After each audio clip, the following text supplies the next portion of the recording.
सावर्डे जिल्हा रत्नागिरी येथील Shri Vitthalrao Joshi चॅरिटीज trust sports अकॅडमीच्या वतीने घेण्यात आलेल्या 16 वर्षाखालील राज्यस्तरीय व्हॉलीबॉल स्पर्धेत येथील राणा प्रताप व्हॉलीबॉल क्लबमध्ये सराव करणाऱ्या मुरगुड शिवराज विद्यालयाच्या व्हॉलीबॉल संघानं प्रथम क्रमांकाचा SVJCT चषक पटकावलाय।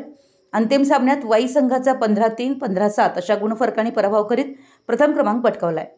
त्यापूर्वी शांतिनिकेतन सांगली संघाचा 2-1 सेटनी कसबे डिग्रज सांगली संघावर 2-1 सेटनी मात केली, तर SVJCT डेरवण संघाचा 15-7, 15-8 अशा गुणांनी पराभव केला।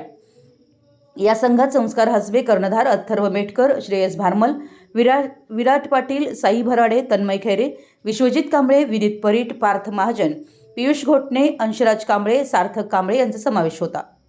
राणा प्रताप व्हॉलीबॉल क्लबमध्ये सराव करणारे या खेळाडूंना व्हॉलीबॉल प्रशिक्षक, माजी प्राचार्य महादेव कानकेकर तसेच क्रीडा शिक्षक व कोझीमाशीचे संचालक एकनाथ आरडे, संभाजी मांगले, अजित गोधळे, विनोद रनवरे, सुहास भारमल, अमित साळोखे यांचं मार्गदर्शन लाभलं, तर शिवराजचे प्राचार्य VB खंदारे, उपमुख्याध्यापक PP सूर्यवंशी यांचं प्रोत्साहन लाभलं।